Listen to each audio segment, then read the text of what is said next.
누군가의 얼굴을 보고 행복할 수 있는 건 축복입니다. 그렇죠? 우리 성박교 성도님들은 누군가에게 기쁨이 되는 얼굴이 되시기를 부탁을 드립니다. 그 얼굴이 누군가의 기쁨이 되려면 하나님의 은혜가 충만해야 됩니다. 그러나 우리 얼굴에 그런 은혜를 유지하기란 참 어렵죠. 그래서 세상 사람들은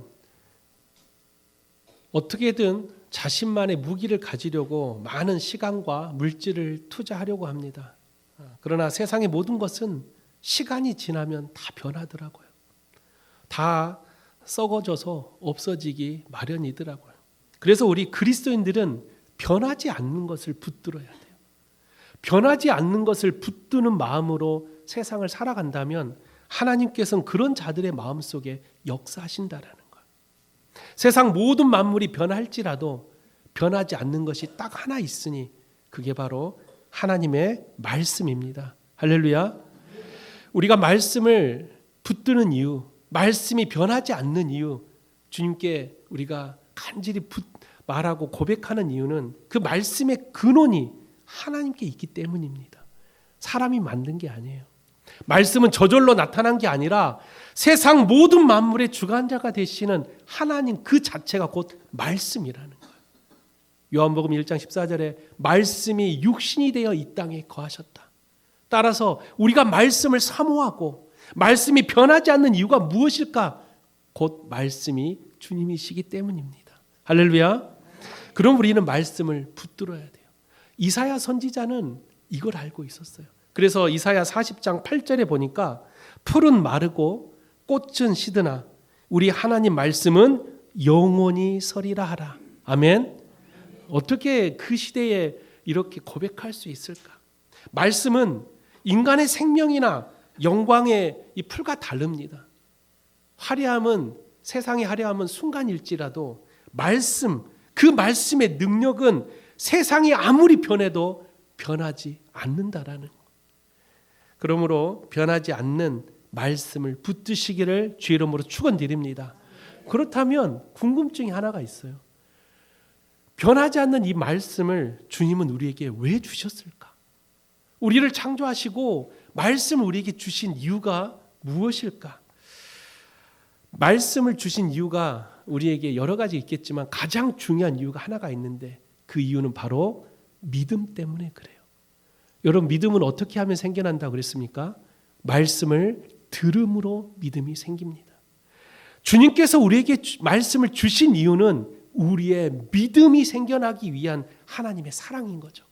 세상적으로는 그 믿음을 얻을 수가 없어요. 그러나 하나님 말씀만이 우리에게 참된 믿음을 줄 수 있다면 우리는 말씀을 늘 가까이 해야 된다는 것. 그 말씀의 살아 역사하심, 그 말씀을 붙들 때 영원히 변하지 않는 그 주님의 은혜를 우리가 경험할 수 있다면 오늘도 우리의 믿음을 더욱더 견고하게 만들기 위해서는 세상 것들이 아닌 말씀으로 무장해야 돼. 말씀을 붙들고 말씀을 가까이 하고 말씀 안에 우리가 살아갈 때 우리의 믿음은 그 어떤 마귀가 넘어뜨리려고 해도 넘어지지 않는 견고한 믿음이 된다라는 거예요. 저는 우리 성밖의 모든 성도들이 이 마지막 시대를 살아감에 있어서 수많은 사단의 유혹에 우리가 넘어가지 않으려면 말씀 안에 거해야 됩니다. 말씀만이 우리의 삶의 전부가 되어야 돼요. 여러분, 말씀 읽어보셨잖아요. 말씀 안에는 모든 진리가 담겨져 있습니다.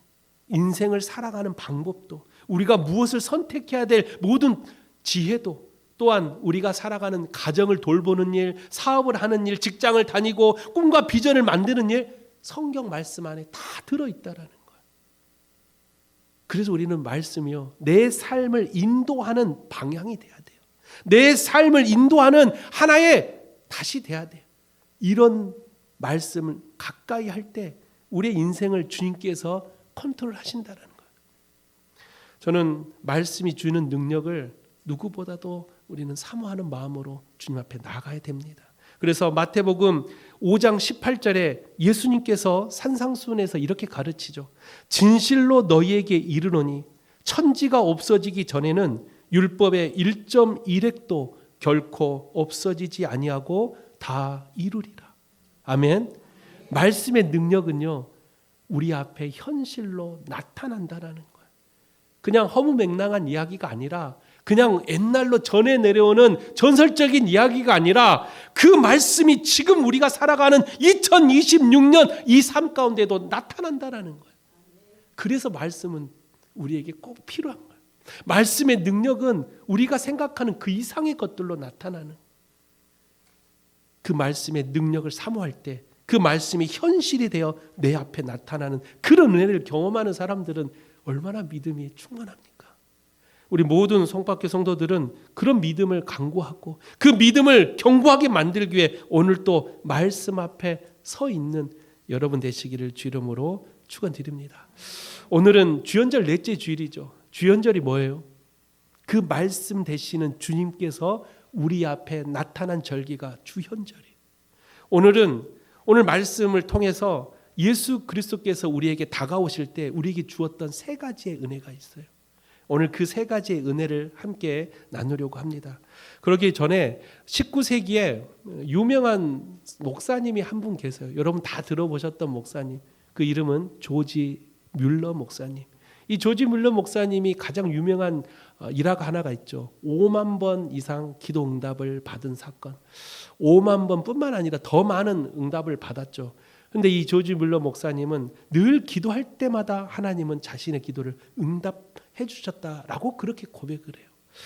참 부럽습니다. 그리스도인으로서 내 기도를 하나님이 들어주셨다는 것만으로도 감사할 일인데, 그 기도를 듣고 그 기도가 내 눈앞에 현실로 이루어졌다라는 이 은혜는 이루 말할 수 없는 은혜라는 것이죠. 그리스도인이라면 누구나 갈망하죠. 하나님께서 내 기도를 응답해 주시는 은혜.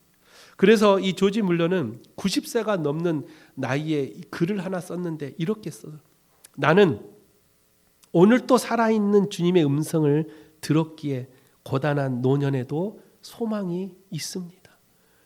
90살이 넘었는데도 기도할 때마다 하나님 응답해 주시니까 나는 이 노년에도 나는 소망이 있다라는 거예요. 대부분 사람들은 어느 정도 되면 여기까지인가 소망을 잃어버릴 때가 있어요. 그러나 이 조지 뮬러 목사님은 내 육신이 새 쓰러질지라도 주님은 내 기도를 지금도 듣고 계시고 이루어 주시기에 나는 소망이 있다. 얼마나 은혜스러운 고백입니까? 우리도 이런 조지 뮬러 목사님 같은 고백으로 신앙생활 한다면 어디를 가더라도 우리는 다시 일어날 수 있어요. 집에 어떤 어려움이 문제가 생겼습니까? 자녀들의 문제가 생겼어요? 우리는 좌절과 낙심이 아니라 주님 앞에 기도함으로써 그 기도를 들어주시고 응답해 주시는 하나님의 힘으로 다시 일어날 수 있다라는 거예요. 그런 은혜를 가지고 그런 믿음을 가지고 우리가 하나님께 나아간다면 주님은 반드시 우리를 통하여 역사하실 것입니다. 그래서 말씀을 붙들어야 돼요. 사랑하는 여러분, 주님의 말씀에는 놀라운 권세가 있습니다. 할렐루야. 주님의 말씀에는 우리를 변화시키는 특별한 힘이 있습니다. 할렐루야. 그 말씀의 능력을 우리가 믿음으로 고백할 때 말씀은 현실이 되어 우리 앞에 나타난다는 것을 꼭 기억하시기를 주 이름으로 부탁을 드립니다. 오늘 본문의 말씀은요, 예수님께서 공생의 초기 가버나움에서 사역을 하셨을 때 이야기입니다. 이 가버나움은 갈릴리 호수 근처에 있었던 번성한 번화가 성읍이었어요. 많은 다양한 문화들이 공조했고 많은 우상들이 공조했고 수많은 사람들이 오고 갔던 지역이었기 때문에 여기서 믿음을 지킨다라는 것은 참 어려운 일이었어요. 그래서 주님은 이 가버나움에서 주님의 말씀을 이 유대인들에게 전하기 시작해요. 당시 시대적인 배경은 포로기 이후의 상황이죠. 그리고 로마의 압제 속에서 진정한 믿음을 잃어버리고 살았던, 오갈 데 없고 어디를 의지해야 될지 몰랐던 수많은 유대인들에게 주님은 생명의 말씀을 전하기 시작합니다. 여러분에게 삶 가운데 뭔가 안정적으로 삶이 이루어져야 내가 그 다음 신앙생활을 열심히 하겠습니다라고 고백하는 사람들이 참 많아요. 목회를 하면서 그런 분들 참 많이 만납니다. 내 삶이 좀 안정이 되고요, 내 가정이 좀 편해지고 내 자녀들의 문제가 해결이 되면 그 다음에 내가 교회 좀 봉사를 좀 하려고 합니다. 근데 더 큰 문제는 뭐예요? 문제가 해결이 됐는데도 봉사를 안 해요. 어려움이 있을 때 한번 주님께 더 엎드려 보십시오. 문제가 아직 있지만 주님께 한번 나가 보십시오. 주님은 우리가 생각하는 그 이상의 방법으로 역사하신다라는 거예요. 그게 바로 믿음이라고 하는 거예요. 믿음은 바라는 것들의 실상이에요. 내가 아직 이루어지지 않았지만 내가 믿습니다 라고 고백할 때 그 믿음이 나를 통해 역사하시는 거예요. 근데 우리 사람은 눈에 보여야지만, 뭔가 문제가 해결이 돼야지만 주님 감사합니다, 충성을 다하겠습니다. 지금 당시에 예수님이 복음을 전하고 있었던, 말씀을 전하고 있었던 시대적인 상황도 그런 상황이었어요. 이 유대인들은 메시아라는 사람을 기다렸어요. 왜요? 왜 기다렸습니까? 빨리 이 로마를 무너뜨리고 다시 이스라엘 나라를 회복시킬 수 있는 정치적 메시아를 기다렸다라는, 지금 이 문제를 해결해 줄 수 있는 메시아를 기다렸다라는. 근데 주님은 그게 아니었잖아요. 로마가 문제가 아니라, 무너진 나라가 문제가 아니라 내 안에 있는 영적인 문제가 다 내려앉은 그 문제를 주님은 해결하고자 했다라는 거예요. 유대인들에게 있어서 나라를 잃어버린 것이 문제가 아니었어요. 하나님을 잃어버리고 믿음이 깨져버리고 마음속에 하나님과의 영적인 관계가 다 무너졌던 유대인들에게 주님은 로마를 무너뜨릴 수 있는 능력은 있었지만, 그보다 더 유대인들 마음속에 다시 잠들어 있는 영혼을 깨우는 생명의 말씀을 전하기 시작했다라는. 그래서 예수님께서 공생에 가장 제일 먼저 했던 게 바로 마태복음 5장부터 시작되는 산상수훈의 이야기예요. 예수님은 딱 알았죠. 지금 이 백성들이 로마를 무너뜨려도 다시 이들은 다시 에베소로 돌아가게 된다라는 거. 문제를 해결해 줘도 이들은 다시 세상으로 돌아가 버린다라는 거. 주님께 있어서 이 백성들은 영적인 관계가 깨진 것을 회복해야지만 다시 하나님의 나라를 만들 수 있다라는 것을 주님은 알고 있었기에 백성들에게 살아계신 말씀을 전하기 시작했다라는 거예요. 오늘을 살아가는 우리 그리스도인들은 어떻습니까? 우리는 어떤 문제가 생기면, 요즘 제가 최근에 AI 특별 교육을 받고 왔어요. 목사님들, 동로의 목사님들 다 모아가지고 AI 교육을 받아요. 요즘 목회도 이제 AI 시대입니다. 예전에는 성경을 예를 들어서 가버나움이 뭐야? 그러면 성경 사전에 가짜 기억니은 해가 기억 가버나움, 여기가 갈릴리 호수 근처 이렇게 했는데, 요즘은요 AI에다가 가버나움 딱 한 단어만 치면 가버나움이 어떤 지역이고 어떤 상태고 어떤 시대에 누가 무엇을 아주 일목조명하게 다 나타나 버려요. 그래서 이번에 동네 목사님들끼리 모여서 이 AI를 통한 목회 활용 방안을 함께 배웠습니다. 근데 문제가 있어요. 어떤 문제가 있을까요? AI가 이 목사님들을 앞서가기 시작해. 예전에는 말씀을 하나를 준비하려고 성경을 한 예를 들어서 100번을 쳐다봤다면, 요즘은 AI에다가 단어를 치면 바로 나오기 때문에 성경을 10번 볼 거 5번 보게 되고 20번 볼 거 2번 보게 된다라는 거예요. 그래서 선인교회 우리 반상 목사님이 그런 얘기를 하더라고요. 유혹이 심하대요. 목회자들의, 예전에는 설교 한번 준비하려고 며칠을 고민하고 기도하고 하나님의 음성을 들어서 하나님의 말씀을 선포하려고 노력했던 그런 시대에서, 요즘은 AI라는 곳에다가 설교 제목을 치면 거기에 자료들이 다 정리돼 있다라는, 유혹이 심해졌다. 이걸 깨부실 수 있는 더 깊은 믿음의 설교를 준비해야 된다라고 어떤 목사님이 그런 이야기를 하는 걸 보면서 참 동감을 했습니다. 요즘은 AI 때문에 세상 사람들도 많은 정보가 이제 다 쉽게 배울 수 있는 시대가 됐어요. 이제는 교회 와서도, 예전에는 목사님이 쉽게 말하면 동네의 어른이었어요. 그래서 어떤 설교를 할 때 세상적인 이야기, 뭐 법적인 이야기, 정치적인 이야기를 하면 교인들은 아멘, 아멘 이렇게 했는데, 요즘은 어때요? 설교 딱 끝나면 집에 가서 찾아본대. 목사님 이건 틀렸는데, 이거는 그게 아닌데, 이렇게 딱 해서 문자로 해서 목사님한테 보내줍니다. 목사님 오늘 말씀하실 때 그 부분은 이렇게 해서 이렇습니다. 요즘 이런 문자를 많이 받아요. 담임 목사들이. 이런 시대가 돼버렸다라는. 그만큼 AI라는 것이 인간의 지능을 뛰어넘을 만큼 엄청난 자료를 제공하지만 저는 AI는 한계가 있다고 생각해요. 어떤 한계가 있냐? 아무리 많은 정보를 주고 많은 지식을 준다 할지라도 우리의 영은 바꿀 수가 없어요. 할렐루야. 아무리 AI 시대가 발전했다 할지라도 우리의 영은 변화시킬 수가 없다라는 거예요. 정보는 줄 수 있죠. 수많은 지식은 줄 수 있어요. 그러나 우리의 영은 변화시킬 수가 없다라는 한계. 그렇다면 우리의 영을 변화시키고 우리의 영을 자유케 하는 것은 뭐가 있을까요? 오직 주님의 말씀뿐입니다. 할렐루야. 이 믿음 흔들려서는 안 됩니다. 수많은 과학이 발달, 시대가 발달했다 할지라도 우리의 영을 변화시킬 수 있는 것은 오직 하나님 말씀 하나뿐이라는 거예요. 절대 타협하지 마십시오. 세상과 타협하지 마십시오. 다른 건 다 타협해도 여러분 믿음만큼은 붙드십시오. 하나님 말씀만큼은 붙드십시오. 그 말씀이 내 생명을 살릴 수 있다면 우리는 목숨 걸고 하나님 말씀을 지켜야 된다라는 거예요. 오늘 본문의 말씀은 그런 말씀이에요. 예수님께서 아무리 시대가 어렵다 할지라도 그들에게, 유대인들에게 또 수많은 이방인들에게 너희들을 살릴 수 있는 것은 오직 살아계신 하나님 말씀뿐이다 라는 것을 예수님이 전하고 있었다라는 것이죠. 왜냐? 말씀에는 뭐가 있기 때문에? 권위가 있기 때문에 그래요. 그래서 오늘 본문에 예수님이 해당해서 말씀을 전하니까 수많은 사람들이 뭐라고 했어요? 야, 예수님이 전하는 저 말씀이 무슨 특별한 새로운 교훈 같다. 뭔가 이상한 우리가 듣도 보지도 못한 새로운 교훈 같다라는 그렇게 이 사람들이 고백하기 시작해요. 말씀에는 권위가 있어요. 오늘 여러분에게 세 가지 권위를 말씀을 해드리려고 합니다. 첫 번째, 주님의 말씀은요, 사람의 전통을 뛰어넘는 권위가 있습니다. 아멘.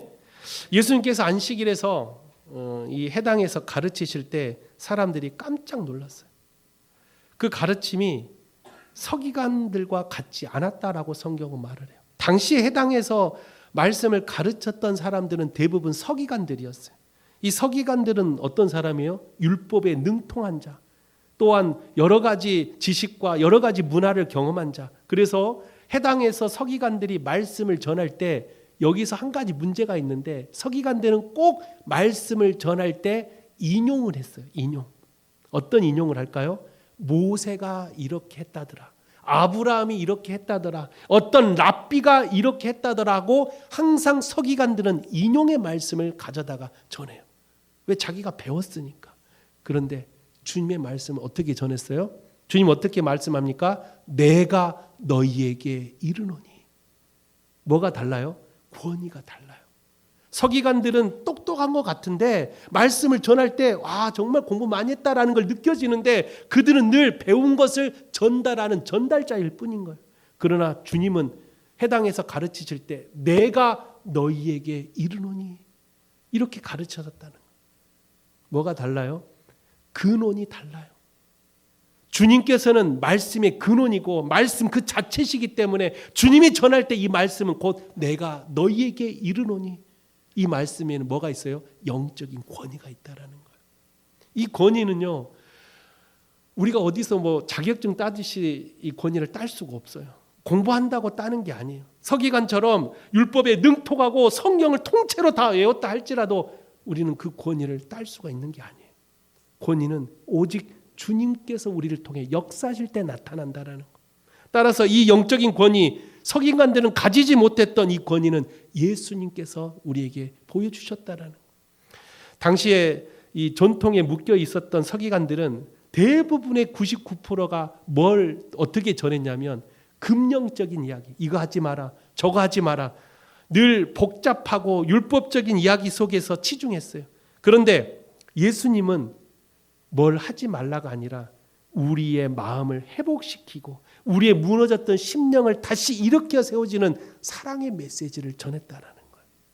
그래서 우리가 하나님 말씀을 가까이 하는 이유는 여러분 어디 가서 뭔가를 우리가 배우러 갈 때 앞에 있는 교수님이나 뭐 강사들이 뭐라 그래요? 와, 이렇게 하지 마세요. 이러면 큰일 납니다. 뭐 이렇게 해야 됩니다. 하고 늘 강조와 뭔가를 우리를 올가매려고 해요. 그런데 하나님 말씀은요, 그냥 조용히 묵상하고 있으면 나에게 뭔가 특별한 따뜻함이 찾아와요. 그런 걸 느껴보셨습니까? 말씀을 들으면요, 뭔가 강요하지는 않은 것 같은데 그 말씀이 억눌려 있던 내 마음을 다시 일으켜 세워주는 회복의 그런 경험을 할 때가 많다라는 거예요. 말씀은 잠자던 영혼을 깨우는 권위가 있어요. 할렐루야. 말씀은 우리의 식어져가는 영혼들을 다시 일으켜 세우는 특별한 힘이 있다라는 거예요. 그래서 말씀을 가까이 하라는 거예요. 시편 1편에 보면 어떤 자가 복이 있는 사람이에요? 말씀을 주야로 묵상하는 자가 복이 있는 사람이에요. 이상하죠? 이 말씀에 뭔 능력이 있길래, 이 말씀에 뭔 힘이 있길래 말씀을 가까이 하면 복이 있고, 말씀을 가까이 하면 특별한 은혜를 받고, 말씀을 묵상하면 하나님께서 역사하신대요. 이 말씀이 도대체 뭐길래? 이 말씀이 그냥 한낱 책 같은데, 그러나 우리는 알잖아요. 이 말씀은 살아있다라는 거. 이 말씀은 살아 역사하신다라는 거 우리는 다 알고 있다라는 거. 사랑하는 성도 여러분, 말씀은 우리의 생각을 뛰어넘는 놀라운 힘이 있다라는 것을 꼭 기억하시기를 주 이름으로 부탁을 드립니다. 늘 말씀을 묵상하시고 그 말씀을 지켜 행할 때 그 말씀은 현실이 되어 우리 앞에 나타난다라는 것을 꼭 기억하시기를 주 이름으로 축원드립니다. 두 번째로 주님의 말씀에는 어둠의 세력을 굴복시키는 놀라운 하나님의 힘이 있어요. 주님의 말씀 안에는 사단 마귀를 물리치는 힘이 있다라는. 그래서 여러분들 예수님께서 우리에게 세상을 향해 나아갈 때 어떻게 나아가라 그랬어요? 나사렛 예수 그리스도의 이름으로 명하노니 하고 대적을 향해 선포하라 그랬어요. 그냥 물러가라가 아니라 나사렛 예수 그리스도의 이름을 꼭 그 앞에 붙이라 그랬어요. 왜 그랬을까? 예수의 이름에는 능력이 있기 때문에, 예수의 이름에는 사단 마귀를 벌벌 떨게 하는 놀라운 힘이 있기 때문에 우리는 사단 마귀를 향해서 나사렛 예수 그리스도로 명하노니 물러갈지어다. 아멘. 주님의 말씀에는 능력이 있어요. 힘이 있어요. 사단 마귀도 벌벌벌 떤다라는. 왜냐? 말씀에는 진리고 변하지 않고 말씀 그 자체가 주님이시기 때문에 그 말씀은 우리에게 놀라운 힘을 준다라는 것입니다. 그러므로 여러분 그런 말씀 안에 있는 영적 권위를 가지시기를 부탁을 드립니다. 제가 목회를 처음 시작할 때 어떻게 하면 영적 권위를 가질 수 있을까? 목회자는 영적 권위가 있어야 돼요. 어렸을 때 부흥 강사들 막 쫓아다닐 때 그 목사님들은 말 한마디만 하면 성도들이 쫙. 제가 하스데반 선교사님 부흥회를 한번 갔는데 앞에서 말씀을 전하는데 사람들이 막 두 손 들고 아멘 하는 거예요. 거기까지는 늘 봤던 모습이, 집회가 끝났는데도 성도들이 집을 가지 않고 그 선교사님 앞에 안수기도 받으려고 줄을 얼마나 많은 사람들이 서 있는가. 30분, 1시간을 서서라도 그 말씀 앞에 엎드리려고. 그런 모습을 보면서 야, 나도 나중에 목사 돼서 저런 영적인 권위를 가져야 되겠다. 그래서 제가 기도원 가서 하나님 앞에 영적 권위 달라고 기도하면서 제가 어떻게 한지 아세요? 목소리부터 좀 바꿔야 되겠다 해서 할렐루야 이렇게 좀 만들어 달라고. 그래야 좀 권위가 있어 보이잖아요. 그래야 교회 가서 설교할 때 성령에 이러니까 이런 뭔가 어이구 목사님 할렐루야 그럴까 봐 목소리를 막 이렇게 만들었는데 뭐 기도 열심히 해서 목이 쉬어가지고 처음에는 좀 변한 것 같더니 한 3일 지나니까 다시 할렐루야 이렇게 다시. 이건 아닌가? 그래서 또 다른 방법을 생각해 봤어요. 40일 금식 기도하면 영적인 권위가 생긴다더라. 그래서 그렇지, 금식을 시작하자. 작심 3일로 끝날 때가 한두 번이 아니에요. 이것도 아닌 것 같아요. 도대체 영적인 권위를 어떻게 하면 가질 수 있을까? 그냥 기도하다가 그런 어느 날 하나님이 그런 마음을 딱 주시는 거예요. 영적 권위는 우리가 인위적으로 가질 수 있는 것이 아니다라는 거예요. 그걸 제가 언제 깨달았냐면, 제가 강남교회에서 목회할 때 저는 이제 목사고 밑에 있는 교육 전도사가 한 7명 있었는데, 그 교육 전도사 중에 저보다 나이가 많은 전도사가 하나가 있었는데, 그 전도사님은 저보다도 목회를 시작한 지 훨씬 늦었고 사업을 하시다가 목회를 했기 때문에 경력도 아주 짧았어요. 그런데 신기하게 그 전도사님이 말 한마디를 하면 뭔가 마음에 편안함이 와요. 이런 거 여러분 경험해 보셨어요? 그래서 그분이 나중에 목사님이 되고 저한테 나보다 나이가 10살이나 많은데 항상 저한테 목사님 이게 영적인 권위구나.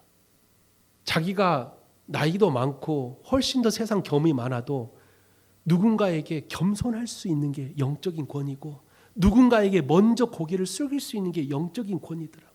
내가 가질 수 있는 것도 남들에게 나눠줄 때 영적인 권위가 생기고 신앙생활 하면서도 이기적인 신앙이 아니라 늘 다른 성도들을 먼저 섬기고 먼저 사랑하고 먼저 그들을 위해서 기도할 때 영적인 권위가 생기더라고요. 할렐루야. 우리 그리스도인들도 이런 영적 권위를 가져야 돼요. 뭔가 힘이 있는 사람, 세상적인 물질과 권력이 있으면 영적 권위가 있는 것처럼 보일지 몰라도 절대로 영적 권위는 그곳에서 오는 게 아니에요. 예수님처럼 오히려 보잘것없는 곳으로 낮아질 때, 누군가보다 더 낮고 낮은 곳으로 내려갈 때 그때 영적 권위가 생기는 거예요. 그런 사람이 누군가에 찾아가서 집사님 사랑합니다. 그 말 한마디에도 영적 권위가 생기는 거예요. 우리는 그런 영적 권위를 사모하고 내가 만들어내는 영적 권위가 아니라 나를 통해 역사하시는 하나님의 영적 권위를 받는 그런 우리 성폭회 모든 성도들이 되시기를 주의 이름으로 축원드립니다. 마지막 세 번째로 주님의 말씀에는 어떤 권위가 있냐면 우리의 삶을 변화시키는 실제적인 권위가 있다라는 것. 오늘 본문 27절을 보세요. 다 놀라 서로 물어 이르되 이는 어찌미냐 권위 있는 새 교훈이로다. 더러운 귀신들에게 명한즉 순종하는도다. 사람들이 이게 무슨 일이냐라고 경탄했던 이유는 관념적인 가르침에서 예수님의 가르침은 뭔가 달랐어요. 그냥 병자를 고치고 뭔가를 가르치는 것은 할 수 있었어요.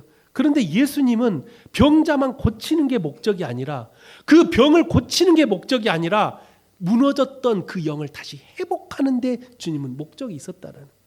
38년 된 혈우병 앓은 여인이 군중을 해치고 예수님의 옷자락을 잡은 사건 여러분 다 아실 거예요. 예수님 옷자락을 잡았을 때 예수님께서 그 옷자락에서 능력이 나간 걸 보고 그 혈우병 여인을 부릅니다. 그때 그 여인에게 뭐라고 말을 해요?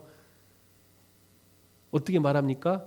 그 여인이 내 병을 고쳐주셔서 너무 감사했더니 예수님이 뭐라고 말을 해요? 내가 고친 게 아니라 네 믿음이, 너의 믿음이 너의 병을 고쳤다라고. 그 여인 수십 년 동안 자기의 자존심이고 모든 걸 다 무너졌던, 평생도 사람들의 공동체에 들어가지 못하고 소외받고 천대받았던 그 여인에게 네가 가진 믿음은 지금 여기 따라다니는 사람들보다 최고야 라는 자존심을 회복시켜주는 말씀이에요. 예수님이 고쳤죠. 예수님이 아이고 그래 잘 살아 내가 고쳤어. 얼마든지 그렇게 하실 수 있었어. 근데 예수님은 병을 고치는 게 목적이 아니라 38년 동안 자존감이 땅바닥에 떨어져 있던 여인, 공동체 안에 들어가지도 못하고 수많은 사람들에게 천대받았던 여인, 그 여인의 그 혈우병이 문제가 아니라 그 무너졌던 그 영을 다시 일으켜 세울 수 있는, 한마디로 권위 있는 말씀을 준 거야. 네가 가진 믿음 정말 대단한 거야. 혈우병이 아닌 여인, 네가 이 병 네 믿음으로 고쳤어. 그러니 너의 믿음은 정말로 대단한 거야. 그러니 병을 고치고 나서 이 여인이 어떤 생각을 했을까? 내가 그동안 그런 믿음을 가진 사람이었나? 내가 그렇게 대단한 사람인가? 하고 자존감이 다시 일어나기 시작하는 거야. 회복이 되고 자기의 삶이 변화가 되어서 다시금 희망과 소망을 꿈을 꿀 수 있는 사람으로 변했다라는 거예요. 그게 예수님이 우리에게 보여주는 가르침이에요. 다르잖아요. 서기관은 눈에 보이는 현상을 변화시킨다면 주님은 우리 안에 있는 속사람까지 변화시키는 거예요. 주님의 말씀에는 이런 삶을 변화시키는 권위가 있다라는 거예요. 우리 성박교 성도님들도 누군가에게 복음을 전할 때가 있죠. 전도를 합니다. 예수 믿으세요. 여러분 어떤 마음으로 전도하세요? 목사님이 이번 주에 교회 꼭 한 명씩 데리고 오라 그랬는데, 눈에 보이는 현상만 가지고 전도를 하면요 한계에 부딪혀요. 근데 어떤 마음으로 전도를 해요? 이 사람, 이 친구, 내 지인, 내가 아는 옆집, 앞집 이 사람이 정말로 예수를 만나서 삶이 변화되기를, 그런 마음으로 전도를 하고 있다면, 그냥 한 명 실적 올려서 나 전도 몇 명 했다, 교회 가서 사람들한테 야 전도 이거 5명이나 했네, 그런 마음으로 전도를 하고 있다면 역사는 일어나지 않아요. 설사 그렇게 해서 10명이 오든 20명이 와도요 그 사람들 어느 순간 다 제각기 다시 세상으로 가버립니다. 그러나 우리가 전하는 복음을 가질 때 그 복음의 능력을 믿고 이 사람이 예수를 만나 삶이 변화되고 그 영이 다시 일어나서 하나님의 자녀로 다시 쓸 수 있는 영적 회복으로 전도를 하고 있다면 그 복음에는 능력이 있다라는 거예요. 우리는 그런 마음으로 하나님 말씀을 전해야 됩니다. 또 그렇게 믿음으로 고백해야 되고. 여러분도 교회 다니는 이유가 뭐예요? 신앙생활 왜 합니까? 내 영이 다시 일어나는 마음으로, 내 영이 다시 하나님을 찬양하고 경배할 수 있는 하나님과의 관계가 회복되는 마음으로, 그런 마음으로 신앙생활 하는 것이지, 안 가면 찝찝하고 또 교회 안 가면 목사님 또 전화하니까 그런 마음으로 내가 신앙생활 하고 있다면 한계에 부딪힙니다. 우리 모두가 그런 하나님께서 변화시키는 실제적인 은혜를 경험하기를 주의 이름으로 부탁을 드립니다. 바울 사도가 고백하는 고린도후서 5장 17절에 이런 고백이 있어요. 그런즉 누구든지 그리스도 안에 있으면 뭐가 된다고요? 새로운 피조물이라. 이전 것은 지나갔으니 보라 새 것이 되었도다. 주님의 말씀은요, 옛사람을 우리는 변화시켜 새로운 사람으로 만들어주는 능력이 있다라는.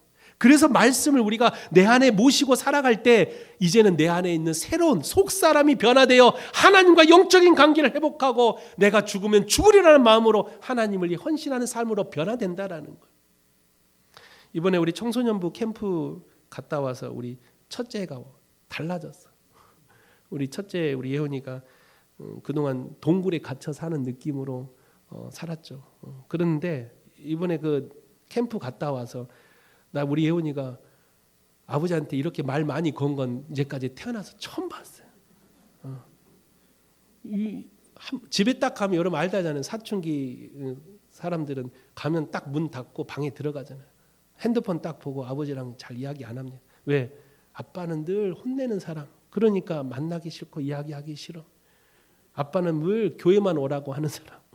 근데 이번에 캠프 갔다 와서 제가 이제 토요일 날 집에를 딱 갔는데 거실에서 기다리다가 제가 딱 문을 여니까 아빠 이거 봐봐, 이번에 이거 찬양 이거 불렀고 오늘 말씀 이거 들었고 너무 은혜 받았어. 나 그 목사님 설교하는데 나 정말로 행복해 하면서 막 쉬지 않고 이야기를 하는데 제가 한참 듣고 있다가 먼저 이렇게 아버지한테 찾아와서 이렇게 마음을 열고 이야기를 하는 게 언제 있었나 싶을 정도로 너무 변화됐다라고. 저는 그게 말씀의 능력이라고 생각해요. 하나님의 은혜라고 생각해요. 저는 이런 마음을 가진다면 우리 성도님들 자녀분들도 다 이렇게 될 거라고 저는 믿습니다. 말씀의 능력을 믿으시고 여러분의 자녀뿐만 아니라 여러분이 사랑하는 지인들 또 주변 이웃들에게 말씀을 전할 때 그 영혼을 위해서 기도하십시오. 그 영혼의 말씀이 들어가는 순간 그 영혼이 다시 일어나기 시작합니다. 그리고 그 영혼이 일어나서 결국은 어때요? 스스로가 주님을 찬양하기 시작합니다. 그런 능력을 우리가 경험하려면 하나님 말씀을 가까이 하고 우리 삶을 변화시키는 실제적인 권위가 있는 그 말씀 앞에 엎드릴 수 있는 여러분 되시기를 주 이름으로 부탁을 드립니다. 말씀을 마칩니다. 오늘 우리는 우리의 삶을 변화시키고 잠자던 영혼을 깨우는 하나님 말씀을 함께 나눴습니다. 이 말씀에는 세 가지의 권위가 있다고 여러분께 말씀을 드렸습니다. 그 영적인 권위가 우리의 삶 가운데 인간의 생각과 전통을 뛰어넘는 권위, 그리고 두 번째로는 어둠의 세력을 물리치는 하나님의 놀라운 권위, 그리고 우리의 삶을 변화시키는 능력의 말씀. 이 권위, 이 세 가지의 권위를 여러분들 마음속에 사모하는 마음으로 가지고 신앙생활 한다면 여러분 어디를 가더라도 그 권위로서 각자의 자리에서 승리하는 복된 성도들이 될 거라는 것을 믿으시기를 주 이름으로 축원드립니다. 기도하겠습니다. 거룩하신 하나님 아버지 감사합니다. 오늘 주의 말씀에는 세 가지의 권위가 있다라는 것을 함께 나눴습니다. 주님의 말씀은 놀라운 능력의 말씀이고 우리의 삶을 변화시키고 세상 마귀를 물리치는 힘이 있으며 우리의 지식과 우리의 생각을 뛰어넘는 놀라운 권위가 있음을 다시 한번 우리가 말씀을 통해 배웠습니다. 주님, 우리 사랑하는 성도들 모두가 세상을 살아감에 있어서 내 힘과 내 능력이 아닌 말씀의 능력을 붙들고 세상을 살아갈 수 있도록 주님 역사하여 주시옵소서. 말씀을 붙들고 각자의 승리하는 하나님의 은혜를 경험케 하여 주시옵소서. 말씀만이 나의 삶의 전부가 될 수 있도록 하나님 나의 믿음의 결단을 허락하여 주시옵소서. 모든 것이 협력하여 선으시는 하나님의 은혜를 갈망하며 오늘 또 말씀 앞에 엎드리는 우리 사랑하는 모든 성도들이 되기를 간절히 바라오며 살아계신 예수 그리스도 이름으로 기도하옵나이다. 아멘.